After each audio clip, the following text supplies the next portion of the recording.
My God, I am just trying to be brave to do these sessions without any makeup. So please bear with me, but it is what it is. So today I'm going to be reading from Esther chapter 2, verse 8 to 9, and I'm going to be reading the New Living Translation. So Esther 2, 8 to 9 says, as a result of the king's decree, Esther, along with many other young women, was brought to the king's harem at the fortress of Susa and placed in Haggai's care.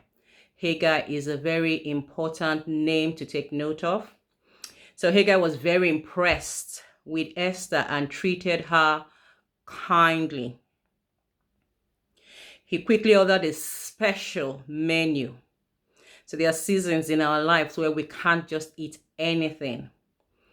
As he quickly ordered a special menu for her and provided her with beauty treatments. He also assigned her 7 maids, especially chosen from the king's palace. And he moved her and her maids into the best place in the harem.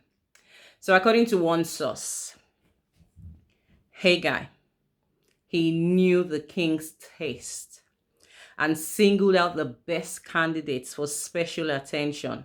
So Hagar was someone who was close to the king. He attended to the king, so he was someone you could trust that would give you the right kind of guidance for the season that you are in. And that was, it was to him that Esther was placed under his custody. Then Esther chapter 2, verse 15. Again, I'm reading the New Living Translation. It says, Esther was the daughter of Abihail, who was Mordecai's uncle. Mordecai had adopted his younger cousin Esther.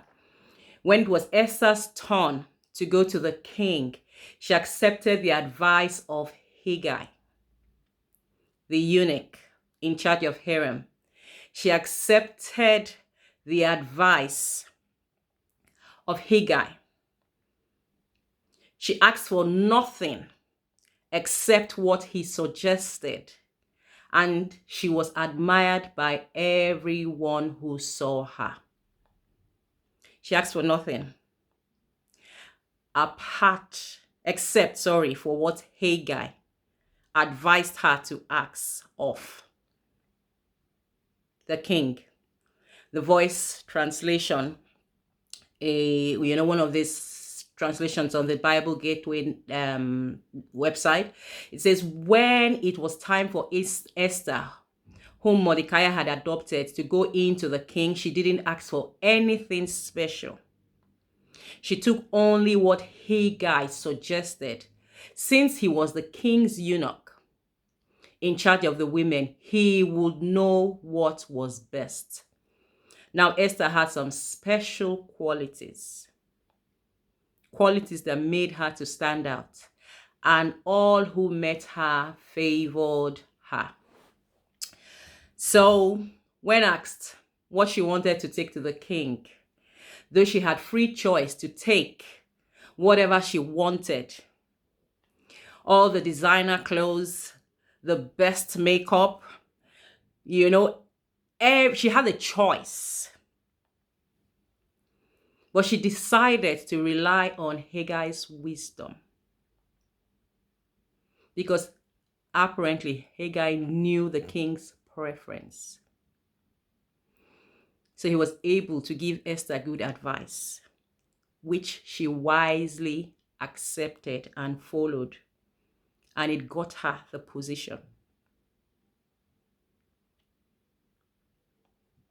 There's a difference between Esther and Vashti. Esther followed the instruction. Vashti was like, I ain't got time for that.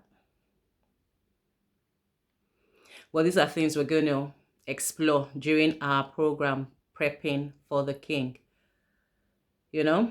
Well, here we see Esther. She followed Haggai. Esther was someone that before Haggai, she was under Mordecai's care. And you will still see that when she was a king, she still listened to his advice.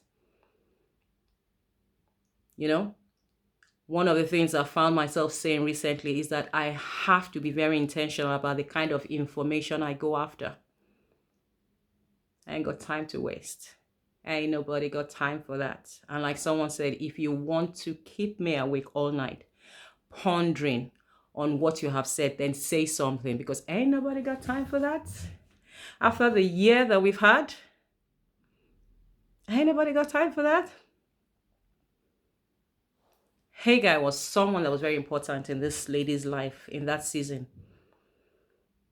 The other thing is that Esther wanted to please the king more than she wanted to please herself. You know, nowadays, many of us are in it for ourselves. You're in it for yourself. And it's all about me, myself, and I. But it's time we know that this thing is bigger than you. It's bigger than me. And like I often say, we need to get over ourselves, because it's not about you. It's not about me. It's about what God wants to do in this season.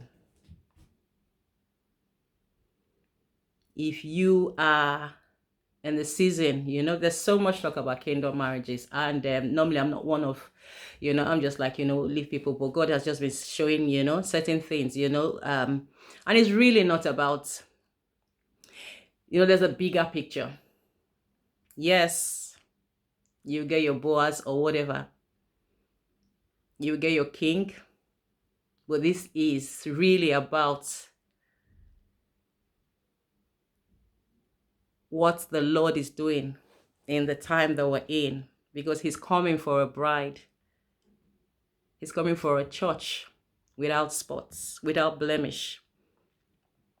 So why not join me on Saturday, the 7th of August, as we explore the role of Haggai in the life of Esther and in your life. The title of the event is Prepping for the Bridegroom. So see you then.